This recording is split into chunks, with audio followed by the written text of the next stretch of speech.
Eu tenho muita alegria em ter esse momento aqui para que a gente consiga vivenciar aquilo que o mestre Yeshua dizia, vem, mas vem, e não da forma como ele observava e dizia, vem, mas não vem, tá? E para mim é muito importante. Eu tenho muita consciência de que eu parto para um aprofundamento muito forte. Muitas vezes eu percebo, e isso a Aparecida sempre me coloca isso, Nilda, você está aprofundando demais, talvez as pessoas não estejam indo, entendendo, mas eu estou confiando que no espírito de cada um. Eu quero que essas sombras sejam sopradas, né? Que a gente sopre todas essas cinzas, né? Para que a gente realmente enxergue, né? Boa noite, boa noite. Eu quero que realmente a gente tenha a disponibilidade, a coragem de soprar as cinzas para enxergar aquilo que realmente nós somos, como a gente deveria estar aqui, né? Viver aquilo que foi prometido, né? Que é prometido. Eu quero muito que a gente vivencie aquilo que foi prometido, que é falado até hoje pelas instituições religiosas, viver o céu, né? Que é prometido como se você caminha aqui para chegar lá, mas não é dessa forma. Não é caminhar aqui para chegar lá, é caminhar aqui para chegar aqui e viver esse céu aqui. Essa é a proposta. Essa sempre foi a proposta do mestre Yeshua, de dizer, gente, desvende os olhos, tira as travas dos olhos. Vamos tirar a cegueira que está nos impedindo. E essa cegueira ela vem por causa de crenças, porque e etc, etc, como a gente já tem falado aqui. É muito importante que a gente tire as travas dos olhos, que a gente limpe os nossos olhos, que aconteça conosco o milagre de enxergar. Lembra do milagre do cego de nascença, que ele pediu a Jesus, né, para que ele visse, e quando ele viu, ele enlouqueceu, disse, eu estou enxergando, né? Era o cego de nascença, e Jesus disse, a única coisa que você tem que fazer é crer. É crer. Então, vamos tirar né? Vamos tirar, vamos tirar aquilo que está impedindo que a gente viva o céu aqui e agora. Porque esse céu é para viver aqui e agora, né? Que a gente acabe com tantas dores, com tantas mazelas nas nossas vidas. Que a gente acabe com isso, que a gente enxergue a glória de Deus, tá? Então, sem muitas delongas, vou passar a palavra para a maestra da noite, Aparecida Lopes, que vai tratar sobre o tema os paradigmas da interdependência com as vitórias públicas, né? Que essa vitória seja real e constante nas nossas vidas, tá? É muito importante que a gente acredite, que a gente tenha a coragem de soltar tudo aquilo que está prendendo os nossos pés para caminhar. Para que quanto menos terra nos pés a gente achar, mais a gente está indo, né, saindo do negredo. Então é muito importante que a gente saia desse negredo, que a gente acabe com essa mesmice que é espiritual, vivencial, porque nós não somos outra coisa a não ser espiritual, tá? Sem muitas delongas, passando a palavra para a maestra da noite. Muito obrigada, muito obrigada. Muito obrigada, boa noite a todos. Estão todos me ouvindo bem? Digam sim aí. Muito bem. Estou ouvindo bem. Então, nós vamos dar continuidade aos estudos que vínhamos fazendo sobre este livro aqui. Está dando para ver? Direitinho? Nós estamos estudando este livrinho aqui de Stephen Wolff. E nós já estamos na metade dele, por incrível que pareça. Nós já desbravamos isso aqui tudo. Isso aqui tudo nós já estudamos. E nós vamos dar continuidade à segunda parte aqui, essa outra metade aqui. E antes da gente dar continuidade, porque nós estamos saindo da vitória, nós estamos saindo da vitória particular, fazendo um resumozinho aí. Vocês já viram esse gráfico aí anteriormente. Só é dar um zoom direitinho aí. Nós estudamos aí, estamos saindo da dependência, estamos conquistando, né, através desses 3 primeiros hábitos. Nós estamos conquistando aí a vitória particular,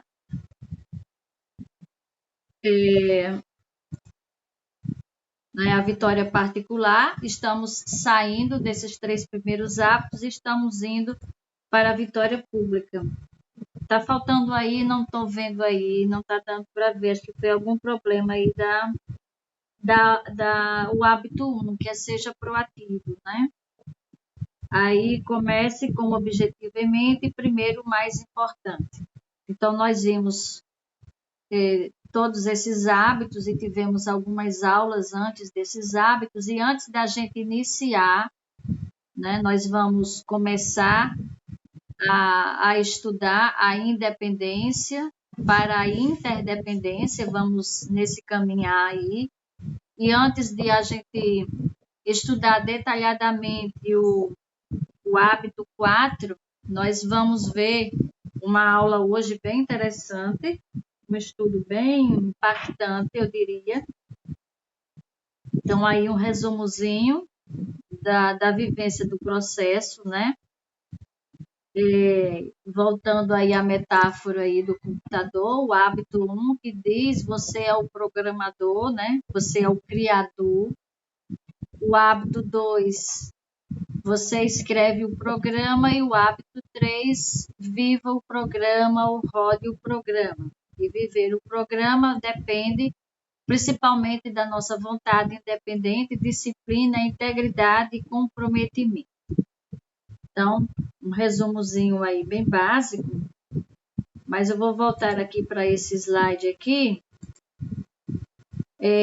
Há uma frase que diz, deixa eu ver aqui, acho que é aqui, isso. Nós vamos ver aí, estudar os paradigmas da interdependência. Há uma frase aí de Samuel Johnson que diz que não pode haver amizade sem confiança, nem confiança sem integridade. Já que nós vamos falar muito hoje, a aula de hoje é toda sobre relacionamento. O objetivo da nossa aula de hoje é sobre relacionamento. Então, que não pode haver amizade sem confiança, muito menos nem confiança sem integridade. Então, para sermos pessoas confiáveis, né? Precisa que sejamos íntegros. Nós vamos ver isso hoje bem direitinho. Vou deixar aqui nesse slide aqui. E vamos aqui. Então, nós estamos entrando na segunda parte hoje. Estamos saindo do nível da dependência e indo para o nível da independência e deste para a interdependência. Na primeira parte, nós vimos, né, os 3 hábitos aí que estão postos. Os hábitos, que é onde a gente está saindo da dependência, né? Os 3 hábitos, vimos antes de estudarmos os 3 hábitos, nós vimos uma foi 2 aulas introdutórias, onde a gente explicava todo o contexto. Depois estudamos cada um desses 3 hábitos em detalhes, que todas essas aulas estão gravadas, e eu passei para o grupo um material de apoio, de slides, tipo esse de hoje. Alguns estão bem detalhados, tem bastante detalhes nos slides, outros nem tanto. Esse de hoje eu coloquei bem resumido, porque a aula é bem profunda e não teríamos condição de escrever muita coisa em slide. Mas aí colocamos aí o principal na aula de hoje. E a aula vai estar sendo gravada. E quem quiser ver todo esse processo dessa caminhada, né, desse livro aqui. Para quem chegou agora, nós estamos na metade desse livro, né? Os 7 hábitos das pessoas altamente eficazes, de Steve Cove. E estamos no meio do livro, caminhando, saindo da dependência, indo para a independência e estudando, né, como é que podemos nos tornar pessoas, né, interdependentes. E antes disso, desse processo, nós vamos estudar hoje alguns paradigmas desta interdependência. Então, no hábito 1, seja proativo, né, significa que você escreve o roteiro, você escreve o programa, que você é o criador. No hábito 2, a primeira criação mental, onde estamos escrevendo o programa. E no hábito 3, a execução dessa criação mental, que é a criação física, onde vamos executar o programa. Então, uma vez, né? Então, hábitos 1, 2 e 3 é uma conquista. Então, você precisa conquistar a independência, tanto que uma das primeiras aulas após a introdução, nós começamos a ver que tudo acontece de dentro para fora. Então precisamos conquistar essa independência, e uma vez que você conquista a independência, a interdependência vai se tornar uma escolha. Nós só vamos ter condição de escolher viver proativamente dentro dessa interdependência quando realmente nós passamos por esse processo passo a passo. Então, não existe uma relação de interdependência entre pessoas dependentes. Então, vamos aprofundar isso hoje. Então, para que a gente tenha relações interdependentes, nós precisamos nos tornar, primeiramente, independentes. Então, vamos lá, papel e caneta na mão, né? Coloquem aí uma garrafinha de água do lado, tipo a minha aqui, ou um copo de água para a gente poder se aprofundar nesse tema de hoje, que para mim está sendo, assim, bem impactante. A gente tem o privilégio de, ao estudar, né, antes da gente repassar qualquer aprendizado, a gente fica nesse processo primeiro, né, de crescimento, de aprimoramento e de aprendizagem. Então, a aula de hoje é uma aula, sim, bem transformadora, né? É uma aula bem transformadora nessa jornada da nossa vida. O objetivo da aula de hoje, né? Vamos falar principalmente e essencialmente, fundamentalmente, sobre relacionamento. Então, cada hábito, cada princípio, né, que nós estudamos é fundamental, é a base de uma vida manifestada na materialidade. Então, para a gente poder viver aqui, então, cada coisa que a gente aprende, cada hábito, cada princípio é fundamental para a gente viver nesse processo. Então, se a gente não conseguir incorporar, integrar todos esses hábitos, nós não vamos, assim, ter uma vida eficaz como a gente gostaria de ter. Voltando lá para o princípio de eficácia, é a capacidade de realizar aquilo que você quer. E como objetivo da aula de hoje, então, relacionamento é uma parte extremamente importante e delicada da nossa vida. Porque toda a nossa vida perpassa pela questão do relacionamento. Então, às vezes, se trabalha uma vida inteira para conquistar riqueza, reconhecimento, valorização, e no final da vida, né, os relacionamentos, eles simplesmente puxa o nosso tapete, né? O filho que se perde no caminho das drogas, é o desentendimento entre esposa e marido, é a ruptura da sociedade que você tem, perde um funcionário essencial na sua empresa, né? E tudo por questão de quê? Tudo por questão do relacionamento. Então, a vitória pública, ela se dá no campo aberto, né? No campo da batalha junto com outras pessoas. Tipo, nós aqui, né, estamos na batalha juntos, publicamente, né, para conseguirmos os nossos objetivos. Então, como construir relacionamentos ricos, duradouros e altamente produtivos com mútuos benefícios? Então, como construir esses relacionamentos? Então, os relacionamentos podem ser uma fonte de grande sentido, de grande alegria, podem trazer uma parte de plenitude da nossa vida. Ninguém consegue viver, né? Ninguém consegue viver sozinho. Por isso que os relacionamentos é extremamente, né? É altamente importante. É algo que a gente já nasce nessa vida, a gente já se materializa se relacionando. É um dos primeiros relacionamentos nossos, né? Assim que a gente nasce, então a gente já está lá se relacionando, né, com a nossa mãe. Então, é uma fonte que traz grande sentido, né, para a nossa vida, uma fonte de grande alegria. É uma parte, né, da plenitude da nossa vida.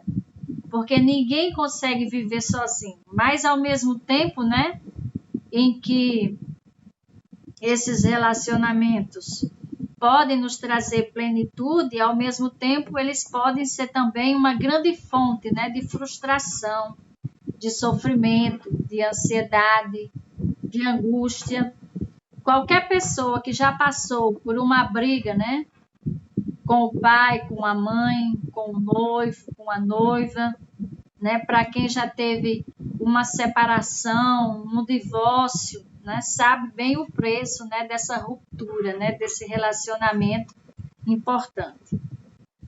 E como construir essas relações ricas, profundas e significativas? Então, para aumentar nossa alegria, nossa satisfação, mas também nos nossos negócios, para aumentar a produtividade numa progressão contínua, e dessa forma a gente consiga, né, servir, ajudar, servir para construir, para aprender, servir para amadurecer. Então, daí a nossa aula de hoje, né, ela ser de fundamental importância, né, para nortear a nossa vida. Nós temos aí no slide falando sobre a interdependência, né, o que é a interdependência?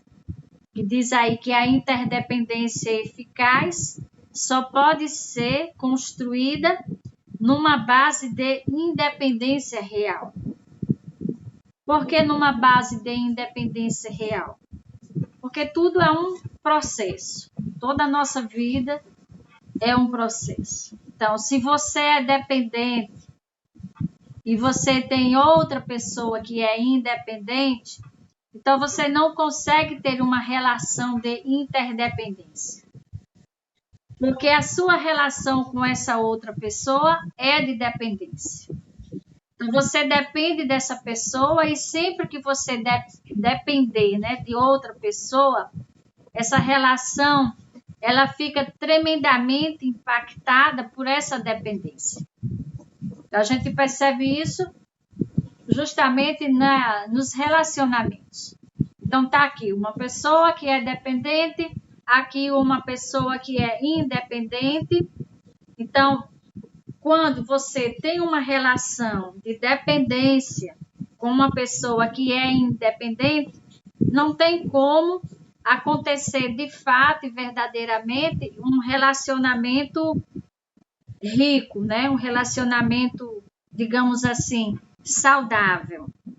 Porque a dependência, ela não é uma relação livre, né? Ela é uma relação condicionada, é uma relação forçada pela dependência.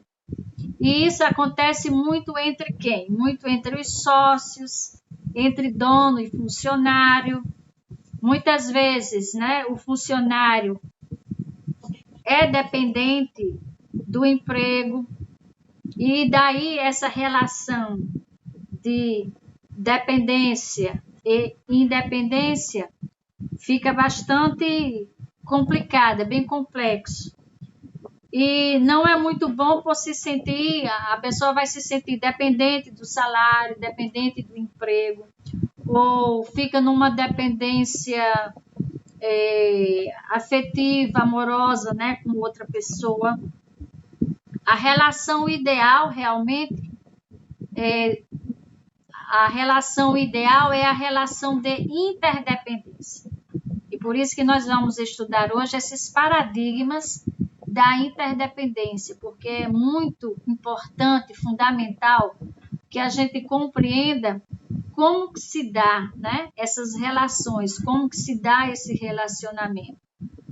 O quanto que nos tornamos muitas vezes dependentes de coisas, dependentes de situações, dependentes de pessoas.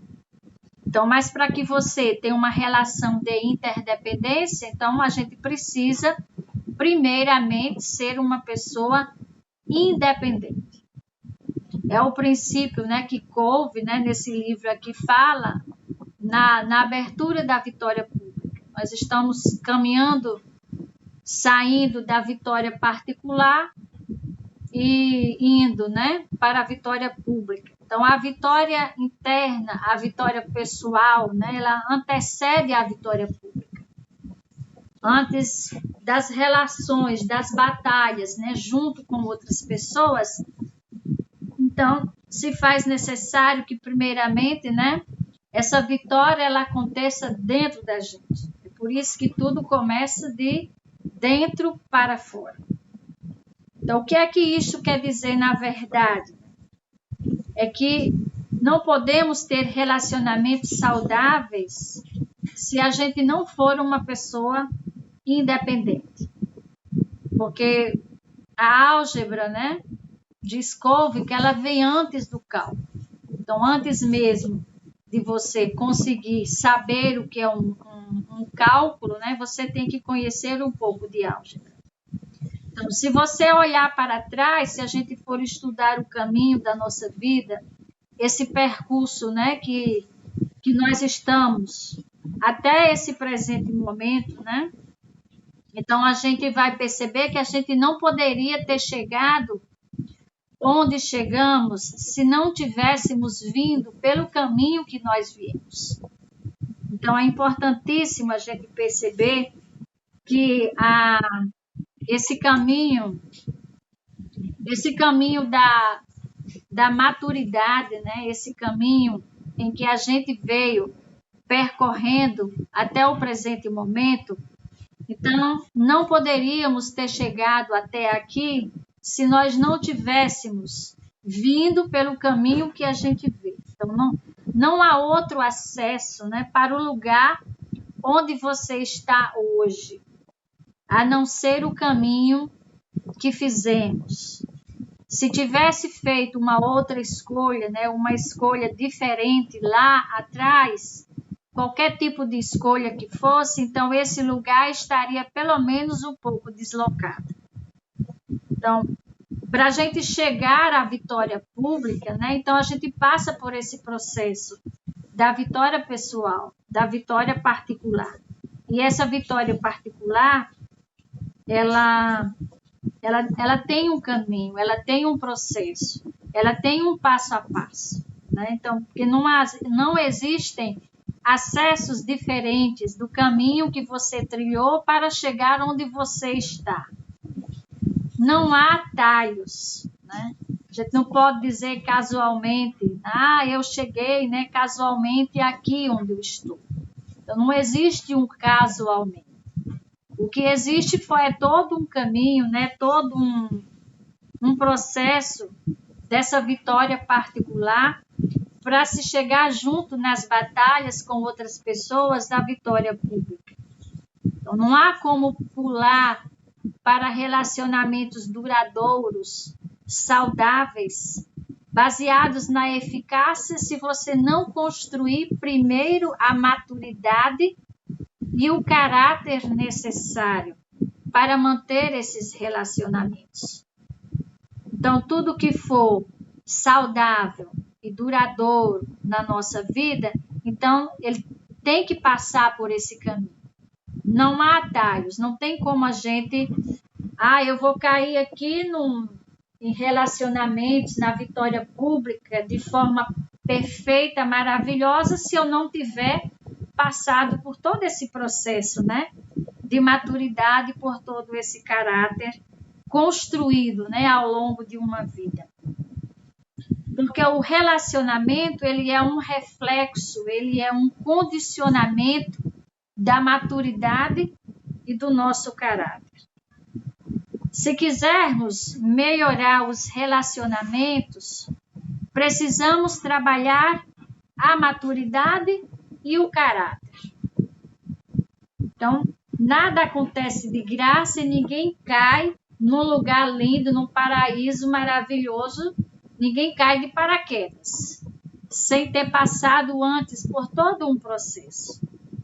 Então, a minha vida hoje poderia ser diferente da vida que eu levo hoje? Não poderia, porque tudo que eu passei, tudo que eu fiz, todas as minhas escolhas, toda a minha experiência de vida, então ela veio num passo a passo, para a gente poder chegar, né, ao grau de caráter e ao grau de maturidade que se tem hoje. Às vezes eu me pego falando determinadas coisas, isso poderia ser diferente. Não poderia ser diferente, porque o processo não foi diferente para se chegar aonde a gente está hoje, né? Então, tudo que a gente passou e tudo que passa é importante nessa construção desse processo. Então, para a gente poder melhorar esses relacionamentos, que sempre há o que melhorar, né? Então, precisamos trabalhar esse processo da maturidade. Se a gente quer chegar a um nível, a um patamar de saudável, né? A um patamar melhor do que o que se apresenta hoje, que foi o que conseguimos até hoje.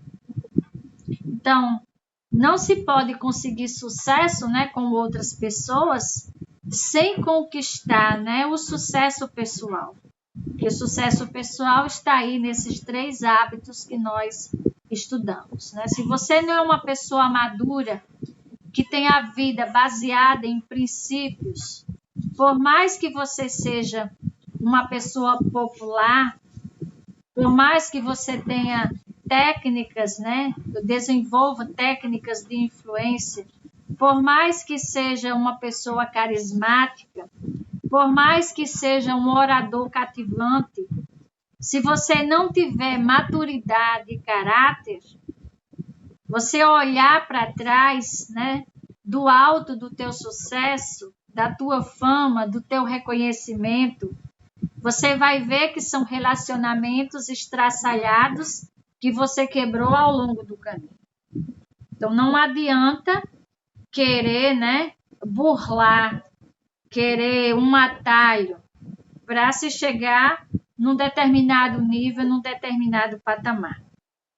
Vamos dar um exemplo aqui bem prático, coisas que a gente pode até se identificar ou conhecer alguém assim.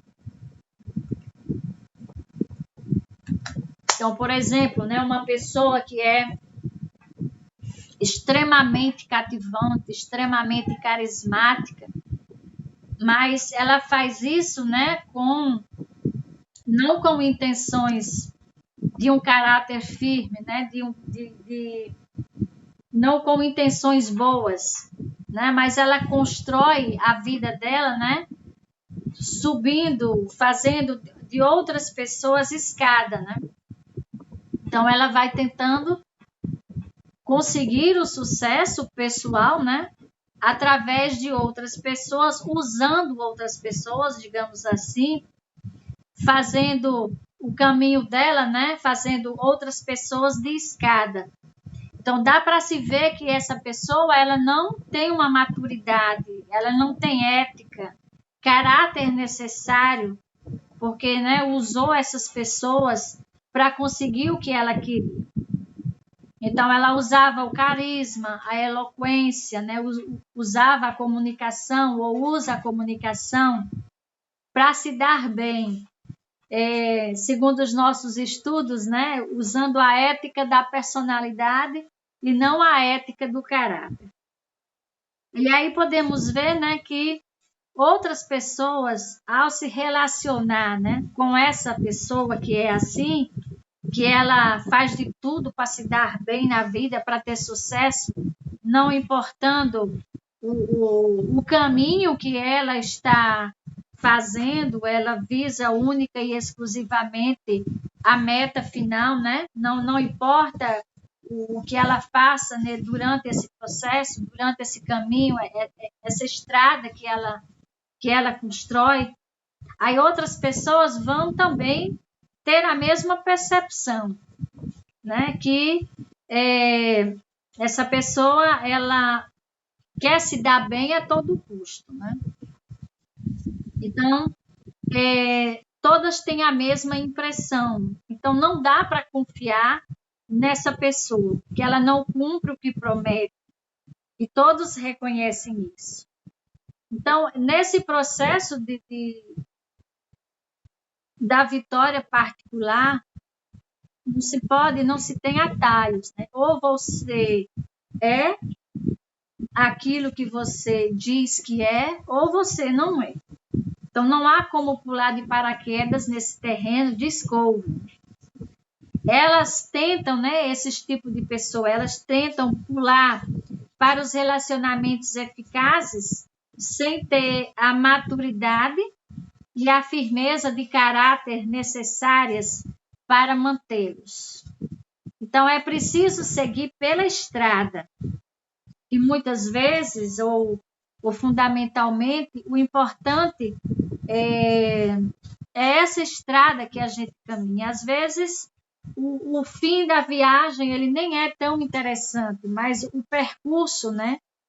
As relações que vamos construindo ao longo dessa estrada, ao longo desse caminho, é que vai nos tornando pessoas, né? Pessoas de caráter firme. Então, não se pode ter sucesso, né, como outras pessoas, sem pagar o preço do sucesso consigo mesmo. Não adianta fingir, né? Não adianta fazer de conta, porque esse faz de conta não é o mundo da fantasia. Na realidade, a gente vê isso acontecer. Então, estamos lidando aqui com uma mudança de paradigma dramática e fundamental. Você pode melhorar suas interações sociais por meio de técnicas de manipulação da personalidade, mas corre o risco de afetar o caráter básico vital durante o processo. Então, não se pode ter os frutos sem as raízes.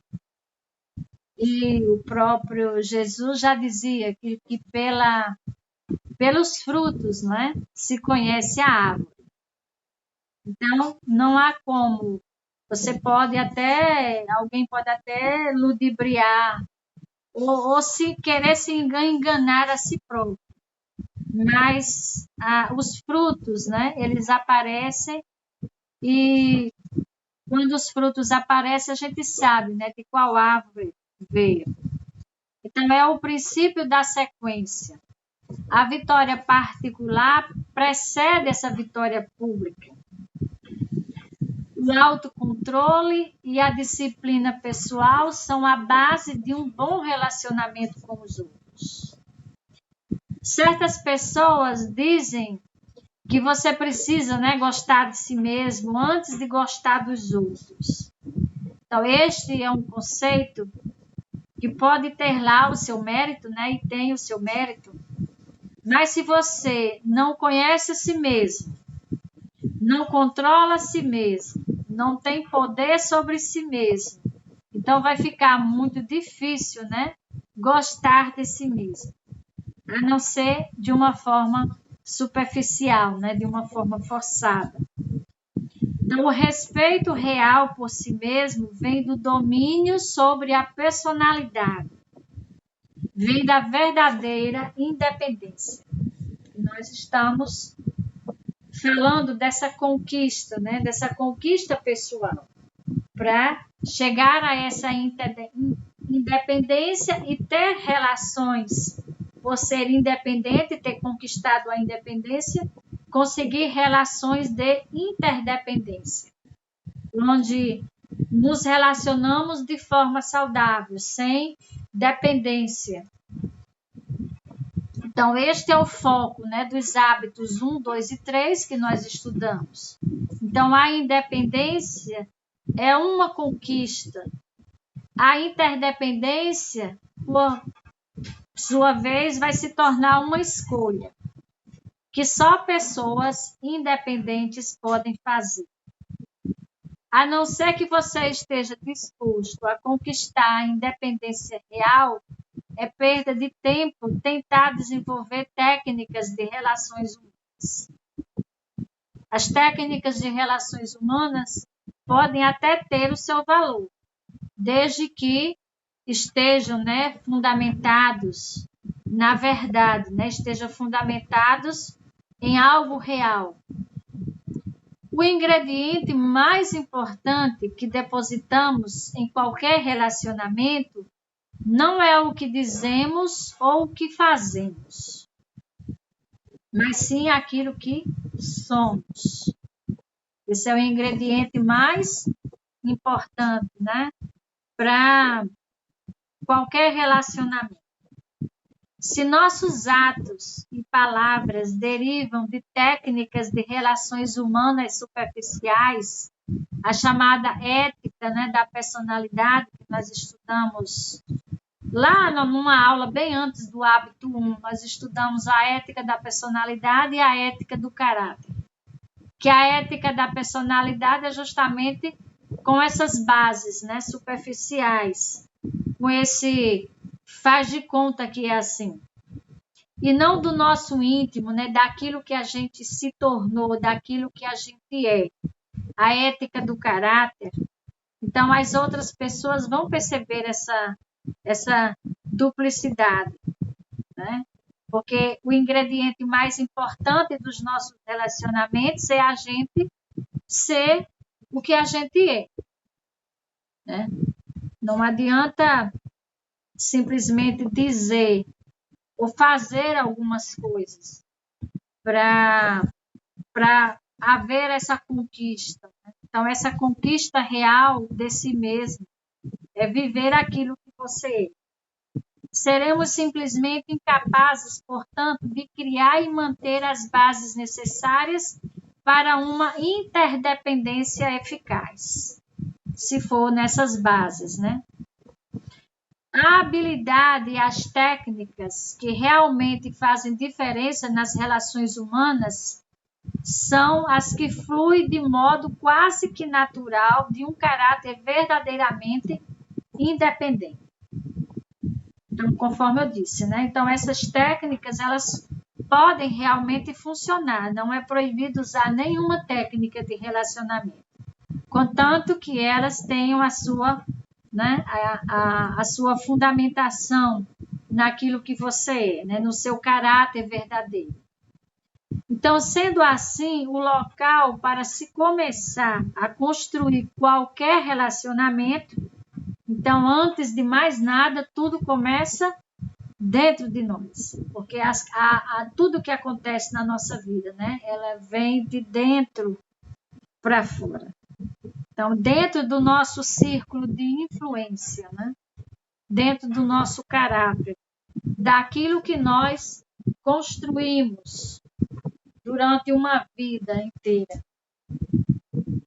Então, quando nos tornamos independentes, né, proativos, centrados nos princípios corretos, guiados pelos valores e capazes de nos organizar e agir conforme as prioridades, né, conforme aquilo que a gente teve primeiramente em mente, né, com as prioridades da vida, com integridade, então podemos escolher a interdependência. Nós só vamos chegar nesse processo desses relacionamentos interdependentes quando a gente tiver construído, né, essa maturidade, esse caráter. Então, a capacidade de construir relacionamentos ricos, duradouros e altamente produtivos com outras pessoas. Aí sim nós vamos chegar no que Steve Covey fala de a vitória pública, que estamos caminhando para esse estudo. Então, à medida que olhamos para o caminho que temos pela frente, vemos que estamos penetrando em uma dimensão nova. A interdependência nos abre as portas para novas possibilidades de relações profundas, ricas, significativas, para a produtividade, a produtividade que aumenta, né, em progressão geométrica, para servir, para construir, para aprender, para amadurecer. Mas também, né, da mesma forma que traz a interdependência, né, nessa dimensão totalmente nova, abre as portas de novas possibilidades, pode acontecer também o contrário, né? Pode ser o lugar onde podemos sentir a dor mais forte, né? Que é a dor da frustração, a frustração maior, onde enfrentamos os bloqueios mais poderosos contra nossa felicidade, contra nosso sucesso. E temos plena consciência desta dor, né? A dor da frustração, a dor de você dizer, poxa vida, estou com essa idade, cheguei até aqui e o mínimo que poderia você conhecer sobre você mesmo, você termina dizendo que não sabe nem quem é, nem o que veio fazer aqui. Então,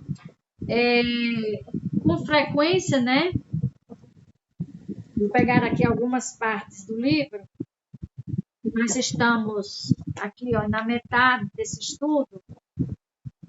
Então, com frequência, vivemos, né, durante anos com a dor crônica. A dor crônica de quê? A dor da falta de visão, né? A falta de visão da situação, de liderança ou capacidade, né, de gerenciamento de nossas vidas pessoais. Sentimos um desconforto e um incômodo vagos. E ocasionalmente, né, tomamos medidas, né, para aliviar essa dor. Porque no momento em que nós começamos, né, a sentir essa dor da frustração por não conseguirmos, né,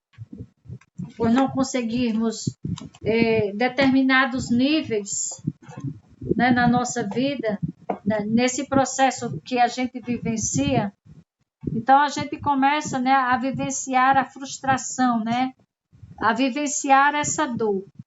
E por algumas vezes a gente tenta, né, lidar com essa dor, que ela termina sendo crônica, e terminamos nos acostumando a ela e a conviver com essa dor, e a gente começa, nesse momento, a tratar os sintomas, né, com receitas e técnicas fulminantes. A gente tenta colocar band-aids, né, nessas dores, tentando fazer com que elas aliviem um pouco, né, os band-aids da ética da personalidade, onde buscamos subterfúgios, onde buscamos determinados remédios, né, para essa dor.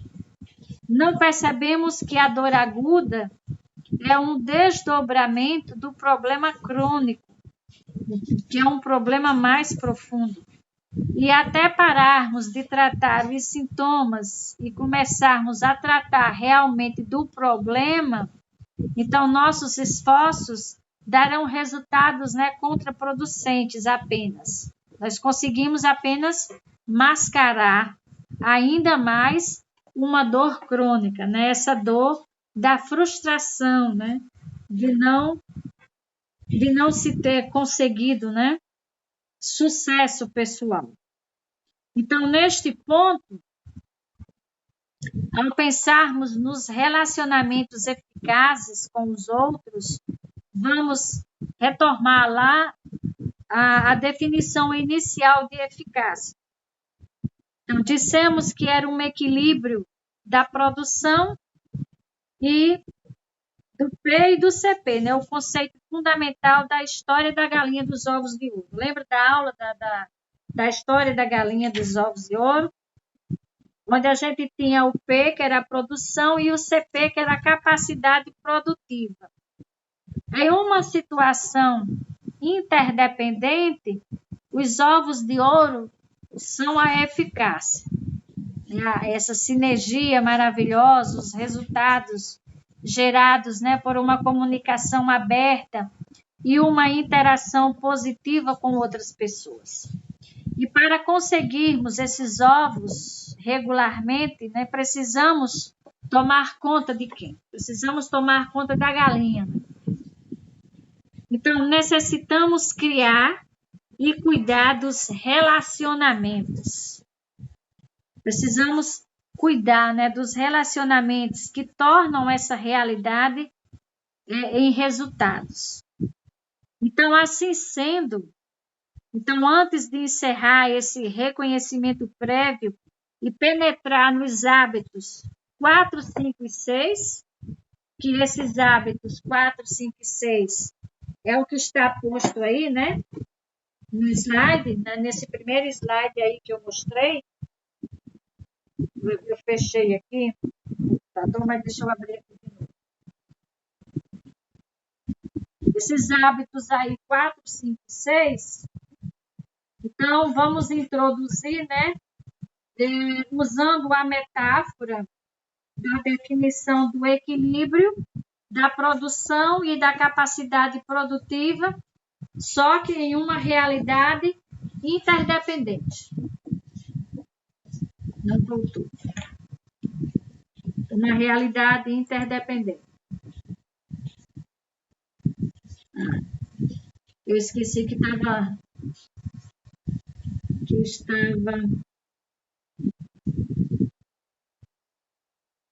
Só um momentinho.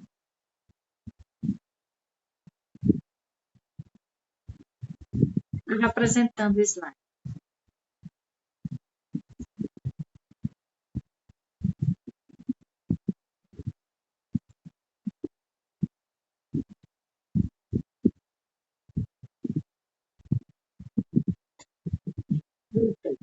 Muito bem. Então, aí, estamos falando na questão da interdependência. Então, nós vamos... Steve Covey usa aqui no livro a metáfora, né, da conta bancária emocional. E essa conta bancária emocional, ela é simplesmente maravilhosa da gente pensar sobre ele. Uma conta bancária emocional, uma conta bancária normal, né, financeira, que nós conhecemos, então nós fazemos depósitos, né, acumulamos reservas que nos permitem realizar saques, né, quando necessário. E comparando, né, com uma conta bancária, só que uma conta bancária emocional, né, que é uma metáfora que descreve a quantidade de confiança acumulada em um relacionamento. Já que o nosso estudo de hoje é fundamentalmente sobre relacionamentos. cuida da sensação de segurança que se tem com o outro ser humano.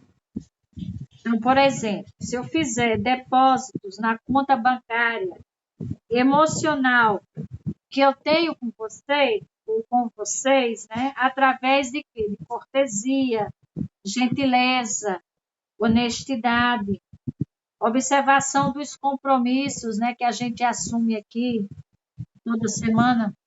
A gente assume esses compromissos de se reunir, né, de estudar. Então, tudo isso nós estamos fazendo o quê? Nós estamos fazendo uma reserva nessa conta bancária emocional, onde a gente deposita, né? Deposita um na conta do outro, segurança, né? A gente deposita confiança, a gente acumula confiança nessas relações, né? Dessa conta bancária. Então, a gente faz reserva, a gente faz sempre reserva na conta de outra pessoa, ou a gente pode fazer saques, né? Que nós temos os saques e nós temos os depósitos. Então, quando a gente deposita, né, na conta cortesia, gentileza, honestidade, observação dos compromissos, isso a gente está fazendo depósito. E de vez em quando a gente acumula, né, essas reservas, a gente vai lá e faz o saque. Então, como é que funciona isso nas nossas relações, né? A sua confiança em mim torna-se maior. Eu posso contar com esta confiança sempre que for preciso, isso quando a gente está fazendo depósitos. Posso até cometer erros que o nível de confiança, né, se tivermos uma boa reserva, a reserva emocional vai compensar. Então, meu modo de comunicar, as mensagens podem não ser claras, mas você compreenderá seu sentido de algum modo. Você não me considerará um eterno ofendido, né? Quando a conta da confiança é alta, a comunicação é instantânea, fácil e eficaz. Mas se a gente tiver o costume, né, de demonstrar falta de cortesia, desrespeito, desatenção, desconsideração e arbitrariedade, se eu trair a sua confiança, interromper suas conversas, ameaçá-las ou bancar o dono da sua vida, então minha conta bancária emocional, ela vai ficar como? Ela vai ficar no vermelho. Muitas vezes até pode ser até bloqueada. Então, o nível de confiança atinge um nível muito baixo. Então, nesse caso, né, que flexibilização eu poderei ter se a minha conta está no vermelho, né? A conta emocional está no vermelho. Então, vamos estar andando, né, num terreno minado.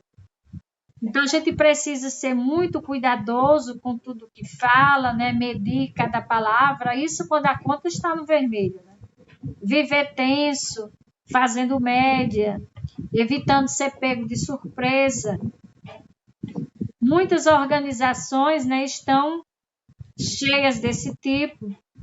Muitas famílias também, né, estão cheias disso. Muitos casamentos, né? Muitos relacionamentos. Então, essa conta, ela fica no vermelho, porque ao invés de fazermos depósitos, né? Então, a gente começa a fazer saques. Então, se uma reserva de confiança abundante não recebe depósitos contínuos, o casamento se deteriora.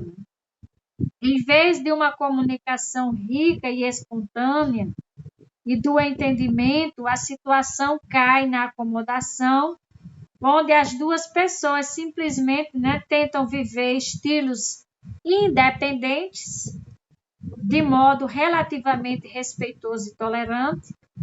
Então, o relacionamento pode se deteriorar, né, vivendo dessa forma ainda mais, chegando à hostilidade e a atitude defensiva. Então, as respostas de confronto ou afastamento provocam guerras verbais, portas batidas, recusa em conversar, né? Distanciamento emocional, pena de si mesmo.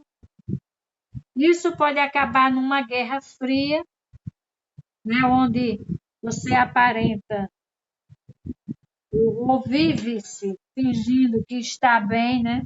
Sem estar. Numa guerra fria dentro de casa, que não explode apenas por causa das crianças, né, do sexo, da pressão social ou da proteção da própria imagem, ou pode acabar em guerra total declarada, né, nos tribunais, onde as batalhas legais dos egos feridos podem ser levadas adiante durante anos, enquanto as pessoas confessam interminavelmente os pecados do ex-cônjuge. Então, todas essas guerras, né, toda essa forma de relacionamento, então a gente vê muitas coisas na nossa própria vida, né, aqui na materialidade. Tudo isso acontece dentro do relacionamento mais íntimo, né, alegre, satisfatório, potencialmente rico, né, e produtivo, possível entre duas pessoas, né? Aí o farol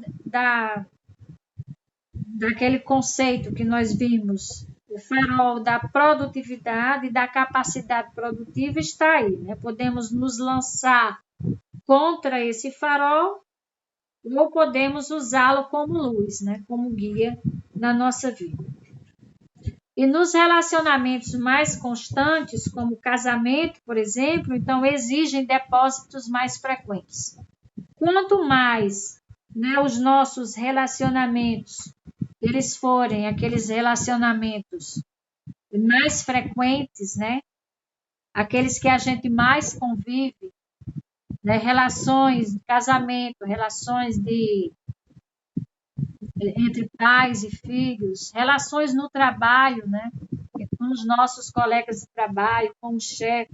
Então, quanto mais essas relações elas forem mais frequentes, tanto a gente pode fazer depósitos de confiança nessas relações, nesse banco emocional, como podemos estar fazendo saques. Muitas vezes saques inconscientes, né? Saques esses que às vezes a gente está sacando, está no vermelho já, está sacando e nem percebe. Então, por exemplo, suponha que você tem um filho adolescente e seu diálogo normal com ele seja do tipo, né? Arrume seu quarto, abotoe a camisa, abaixe o rádio, corte o cabelo, não se esqueça de pôr o lixo para fora. Então, a médio prazo, os saques vão superar os depósitos. Agora, suponha que seu filho esteja passando, né, por um processo de tomada de decisões importantes que afetarão o resto de sua vida. Mas aí o nível de confiança está tão baixo e o processo de comunicação, né, está tão fechado, mecânico e insatisfatório que ele simplesmente não consegue ouvir os conselhos. É tipo, a mãe, por falar muito com o filho, né, ela já fez tanto saque, que o filho, aquele, se torna um blá, blá, blá, né, que você nem termina nem escutando mais. Você escuta uma pessoa de fora, mas você muitas vezes não escuta quem deveria escutar, né, porque, na verdade, nessa relação já aconteceram muitos saques, não aconteceram mais depósitos de confiança. E daí não se conseguir mais sucesso nessas relações. Então, nós vamos falar sobre 6 tipos importantes, né, onde a gente possa, dentro dessa proatividade, né, desse caráter firme, no foco no nosso próprio círculo de influência, a capacidade para estimular o amadurecimento e não arrancar as flores, né, para verificar se as raízes cresceram. Então, vamos construir e arrumar relações, né, com investimentos a longo prazo. Então, por exemplo, o primeiro depósito importante que podemos fazer, né, está aí, ó, depósito 1, compreender o indivíduo. Então, nesse processo, né, de compreender o indivíduo, podemos estar fazendo aí, né, os nossos depósitos nessa conta emocional. Então, tentar compreender realmente a outra pessoa é provavelmente um dos depósitos mais importantes que se pode fazer, além da chave para todos os outros depósitos. Então, você simplesmente não sabe o que constitui um depósito para outra pessoa, até entendê-la, né, como indivíduo. Porque muitas vezes nós pegamos aquilo que nós consideramos importante, projetamos no outro, né, essa importância, achando que vamos estar fazendo um depósito, e por não conhecer, não compreender a pessoa, né, como um indivíduo, por não conhecê-la bem, profundamente, então muitas vezes certos depósitos que estamos projetando como que isso fosse importante para outra pessoa, e muitas vezes esse depósito nem tá sendo reconhecido, né? Então, a missão de uma pessoa é um detalhe para a outra. Então, para fazer um depósito que é importante para outra pessoa, deve ser tão importante para você quanto para essa pessoa. Então, você pode estar trabalhando, né, num projeto altamente prioritário, quando seu filho de 6 anos, por exemplo, o interrompe com algo que lhe parece trivial, mas que pode ser muito importante do ponto de vista dele. Então, aí onde vem os hábitos, né? O hábito 2 é fundamental para que você possa fazer, né? Você possa reconhecer e compreender o valor daquela pessoa. E o hábito 3 é para subordinar, né, o seu planejamento àquela prioridade humana. Então, fazendo-se isso, então nós vamos estar, né, dentro dos hábitos que a gente estudou, a gente vai estar fazendo valer essa parte, né, de compreensão, né, de compreender o indivíduo. Só mais um exemplo que eu vou dar aqui. Então, ó, tem um amigo cujo filho desenvolveu um profundo interesse pelo beisebol. Esse meu amigo não se interessava nem um pouco pelo esporte.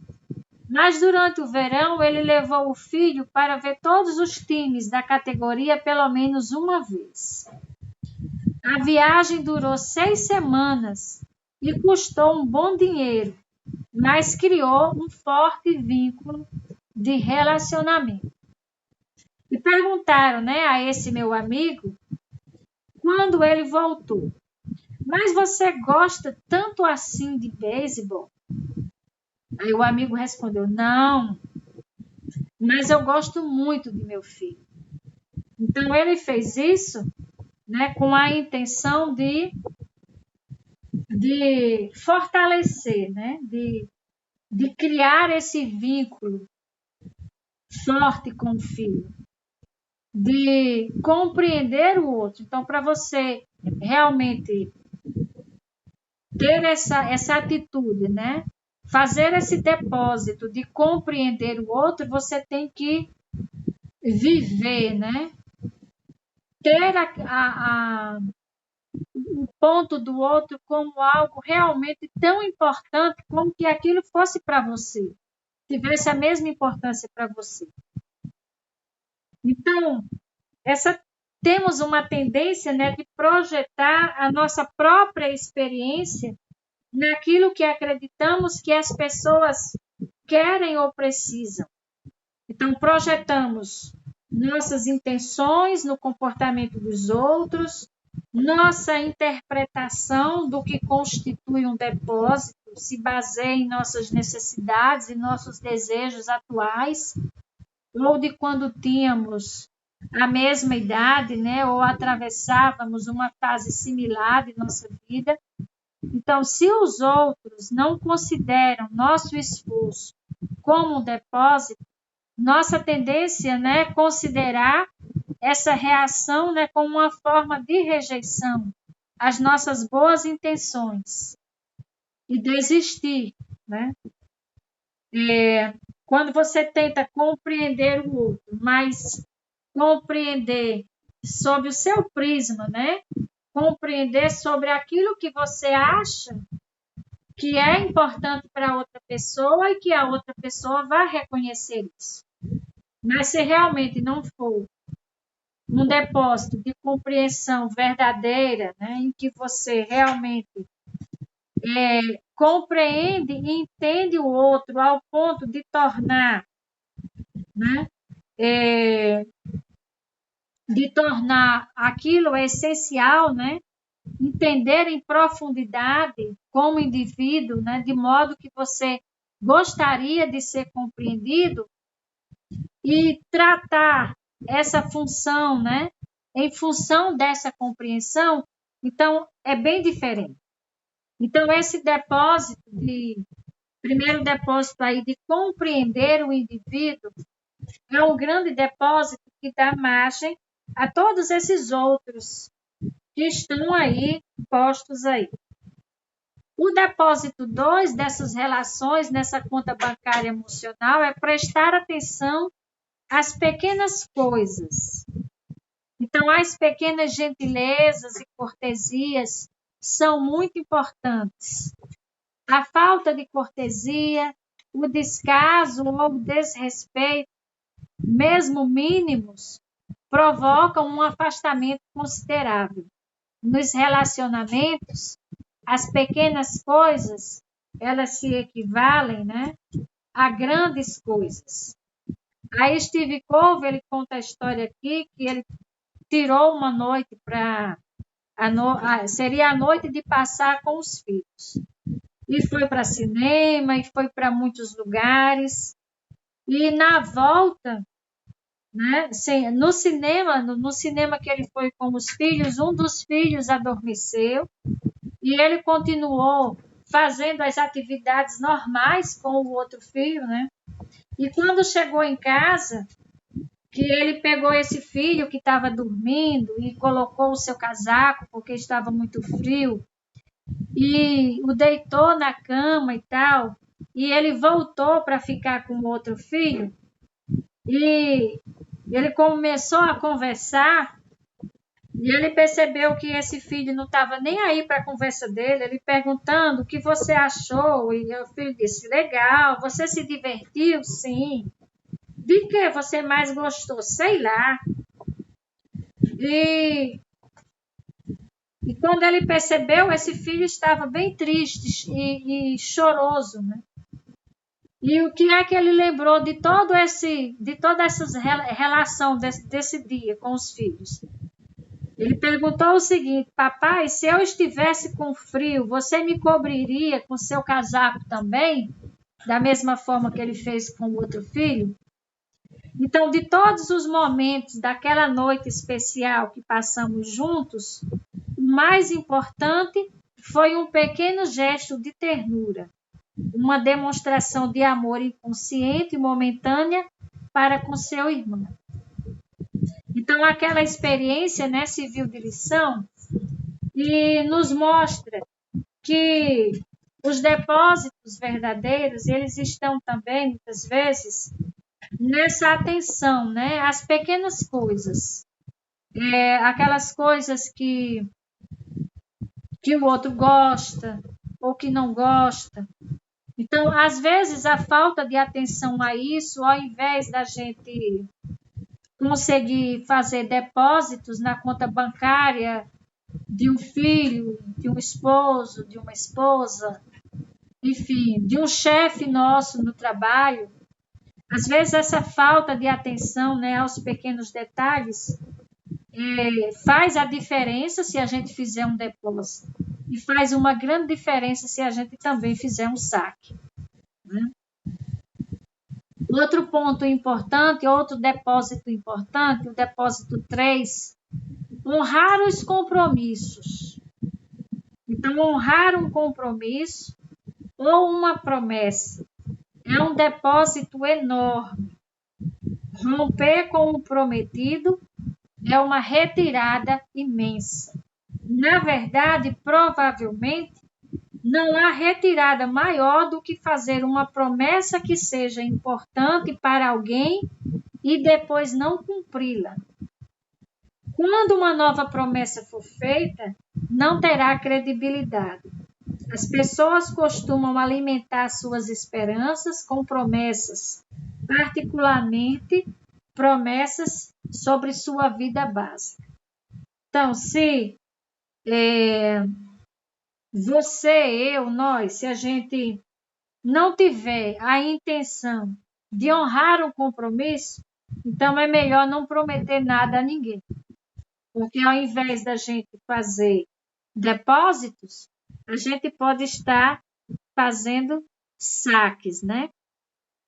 E se for para não cumprir, porque possa ser que haja situação em que realmente você não consiga honrar com aquele compromisso, então o ideal, né, é explicar a situação detalhadamente para a pessoa envolvida, pedindo liberação do prometido.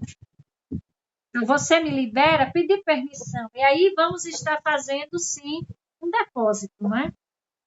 Eu sei que eu prometi isso, mas explicar a situação. Não estou podendo conseguir, né? Não estou podendo cumprir esse compromisso. Você me libera desse compromisso? Explicar para a pessoa o porquê.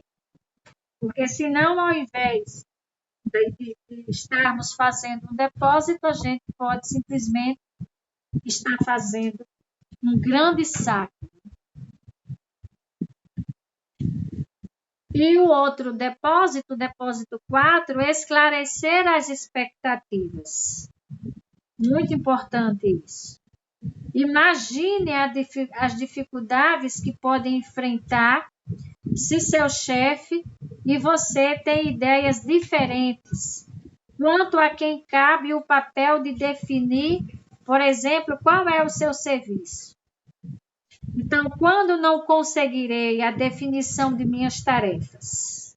Quando conseguirei a definição de minhas tarefas?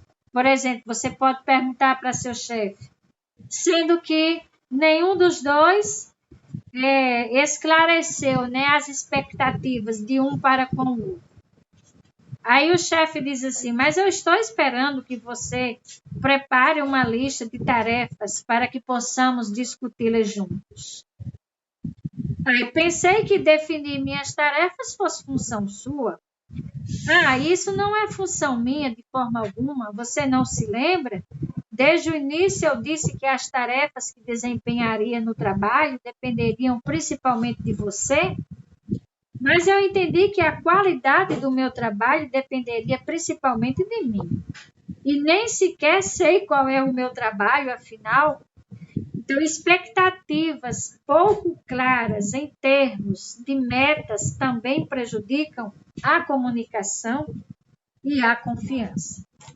E essa falta, né, de esclarecimento das expectativas com um deixe claro, né?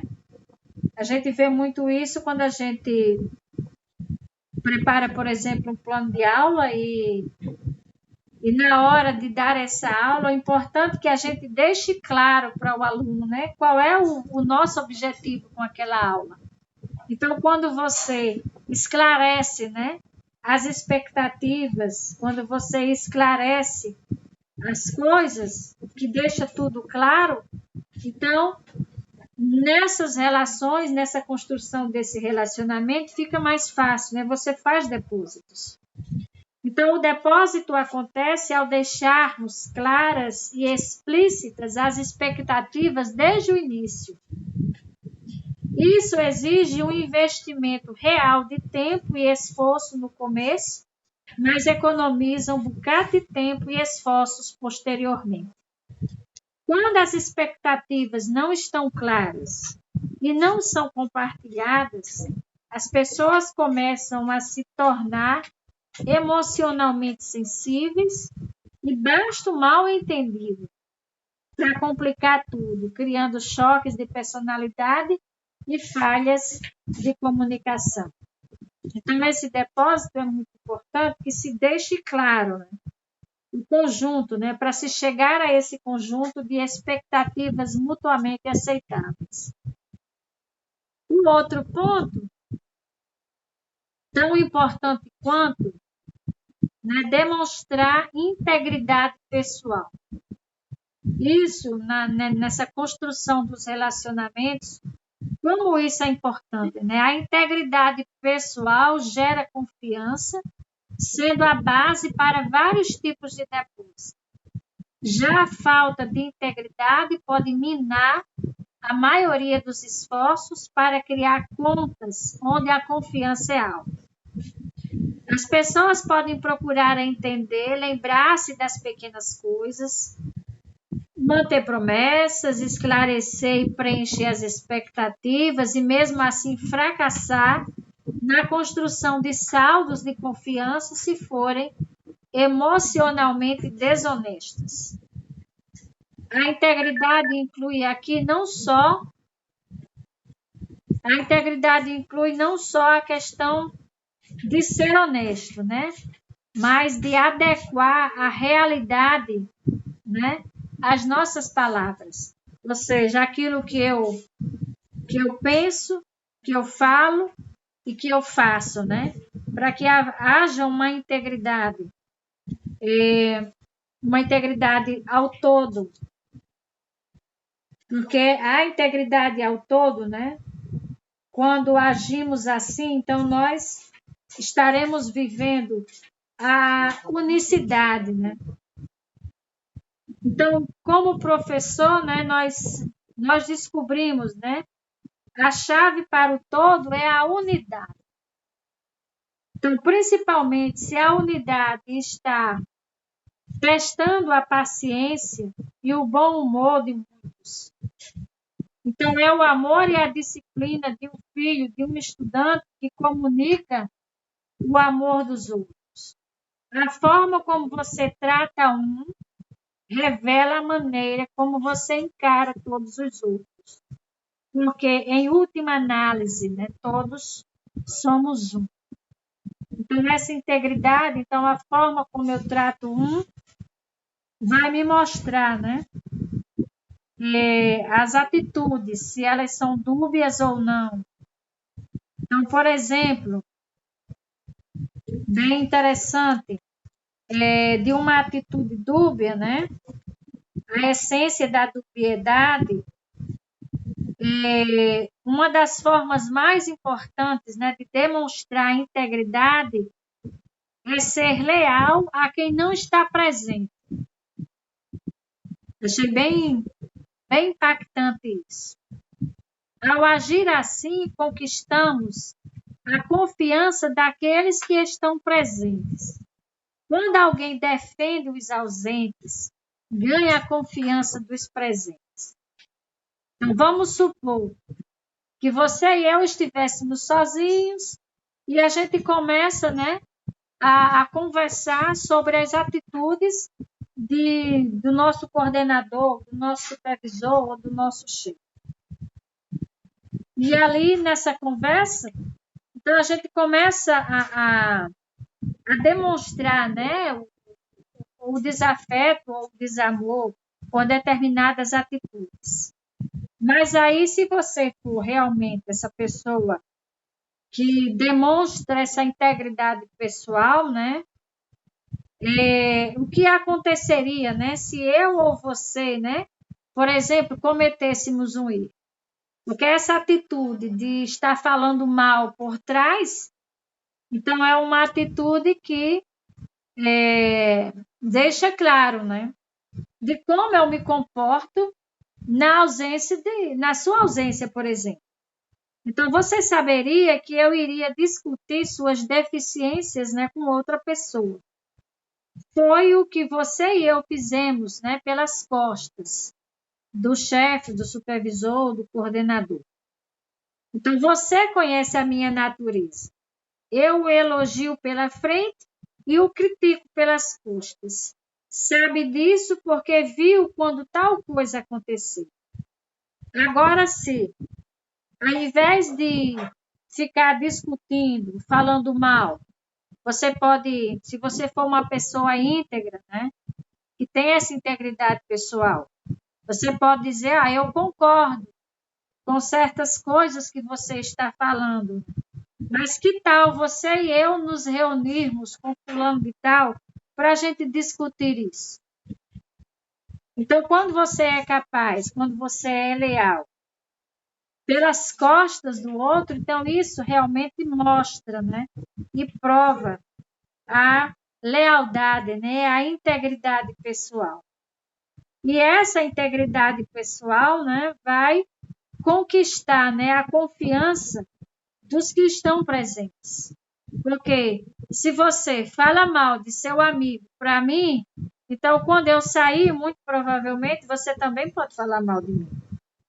Se eu estou dando trela a isso, né, concordando com isso. Então, realmente, uma forma de você demonstrar essa integridade e você fazer esse depósito na conta, né? Na conta emocional de alguém ou na sua própria conta emocional, demonstrar essa integridade pessoal. E demonstrando essa integridade pessoal, aí o depósito 6, né? Pedir desculpas sinceras quando você faz uma retirada. Então, pedir desculpas sinceras quando você faz uma retirada, então a gente faz uma retirada da conta bancária emocional, precisa pedir desculpas e fazer isso com sinceridade. Grandes depósitos derivam de palavras sinceras. Por exemplo, eu estava errado, foi falta de gentileza minha, faltei com o devido respeito, passei por cima de sua dignidade, sinto muito. Eu o deixei constrangido na frente de seus amigos e não havia motivo para isso. Apesar de aprender a defender meu ponto de vista, eu nunca deveria ter agido assim, desculpe-me. Pedir desculpas com o coração e não por pena exige muita firmeza de caráter. Uma pessoa precisa ser dona de si e ter um senso profundo de segurança quanto aos seus princípios e valores fundamentais para poder pedir desculpas com sinceridade. Porque uma pessoa insegura, né, ela não consegue fazer isso. Fazer isso para alguns demonstrar, né, vulnerabilidade. Acham que tal coisa é sinal de fraqueza, né, que os outros vão se aproveitar dessa desvantagem sua. Então, porque sua segurança se baseia na opinião alheia e ela se preocupa com o que os outros vão pensar. Além disso, normalmente encontram desculpas, né, para o que fizeram. E essas desculpas se encontram nos próprios erros, né? Ou no erro dos outros, né, para embasar um erro que é seu. Então, se você vai se curvar, então abaixe bastante, né? Diz um ditado oriental. Ou então pague até o último tostão, diz a ética cristã. Então, para valer como depósito um pedido de desculpas, precisa ser sincero e ser recebido como algo sincero. Né? Os fracos são cruéis, a suavidade só pode vir dos fortes. Então, muito importante essa questão, né? Esse depósito. Uma coisa é cometer um erro e outra completamente diferente é não admitir o erro. As pessoas perdoam os enganos porque normalmente os enganos são produtos da mente, né? Erros de avaliação, mas as pessoas não perdoam facilmente os erros do coração, aquelas intenções maldosas ou motivos torpes, justificativas arrogantes, que visam encobrir a falha anterior. Então, pedir desculpa só por pedir e cometer o mesmo, fazer a mesma coisa, depois, então você termina sem credibilidade, sem confiança. Então, olha só que antes de, para poder a gente alcançar, né, as vitórias públicas, junto na batalha com todos, junto, nos relacionando com as pessoas, então precisamos fazer esses, antes de fazer os saques, e para poder conseguir fazer os saques, então a gente precisa trabalhar essa questão dos depósitos nos nossos relacionamentos. Como isso é impactante, né? Como isso é importante, fundamental, porque não vivemos sozinhos, estamos sempre, continuamente, nos relacionando, seja lá com a gente mesmo, né? Que a primeira relação é aquela relação conosco mesmo, né? Aquela relação em que eu começo a pensar, eu começo a me conhecer, eu começo a me compreender. E nessa compreensão, nesse conhecimento próprio, vem a relação com o outro. Então, saio da vitória particular, da vitória de conseguir a independência para chegar a relacionamentos interdependentes, que é o relacionamento mais saudável. Então, necessário se faz, né, aprendermos a fazer esses depósitos, né? O depósito de compreender o indivíduo, compreender realmente como ele é, prestar atenção, né, aos detalhes. Às vezes a diferença está no detalhe. É no detalhe, às vezes, onde você consegue fazer um depósito de ajuda, né? De ajudar o outro, de honrar com os compromissos. Isso aqui é fantástico, né? Você só prometer aquilo que você consegue cumprir, prometer aquilo que realmente você consegue fazer, porque senão vamos cair no descrédito, e uma vez caindo no descrédito, a nossa conta emocional, ela fica no vermelho, porque se eu não inspiro confiança, ninguém confia em mim, porque eu não honro os meus compromissos, então não tem como se ter sucesso, né, nisso. Esclarecer as expectativas, o que eu espero que você faça, esclarecer as expectativas mútuas, o que você espera de mim, o que eu espero de você, deixar isso claro. Demonstrar essa integridade pessoal, né? Essa lealdade, onde você defende até os ausentes, porque quem está ausente não pode se defender. E pedir desculpas sinceras quando você faz essa retirada, né? Quando você faz uma retirada. Então, todos esses depósitos, se trabalhados nessa vitória particular, onde você parte agora para relações interdependentes, né? E você percebe, né, todos esses paradigmas aí, que é os paradigmas conforme está posto, os paradigmas da interdependência. Então, é muito importante que consigamos, né? Importante que a gente tenha essa sabedoria de fazer esses depósitos. E como tarefa, antes da gente entrar no quarto hábito, que é a metade do livro para lá, né? Ou os hábitos 4, 5 e 6. Então, antes, vamos cuidar dessas nossas relações. Então, vamos pegar aí esses 6 pontos. Durante 30 dias, aplicar cada um desses pontos, no mínimo, em 3 relacionamentos que são importantes para começar a fazer depósitos e não fazer saques. Transforma essa ideia da conta bancária emocional num pilar que você vai usar como ponto de referência nas relações. Vamos começar por 1, por 2 ou por 3 relacionamentos. Relacionamentos que realmente estejam, né, precisando ser feitos depósitos, porque a conta já está no vermelho. Mas a gente precisa fazer esses depósitos nessas relações.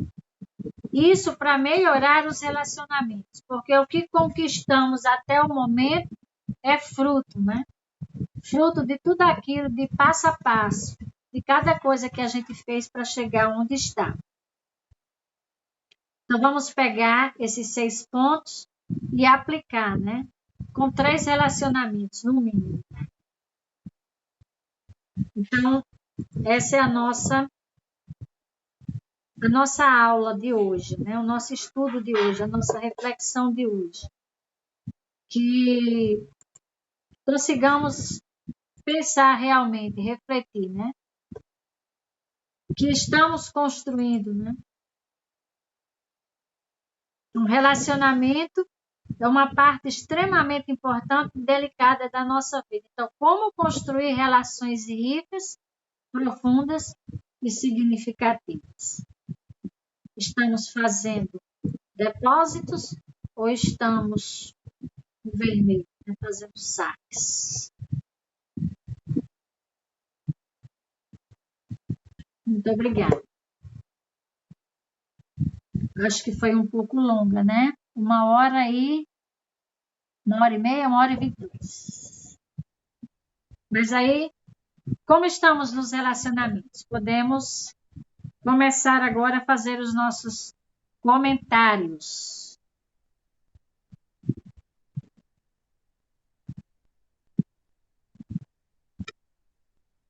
E aí,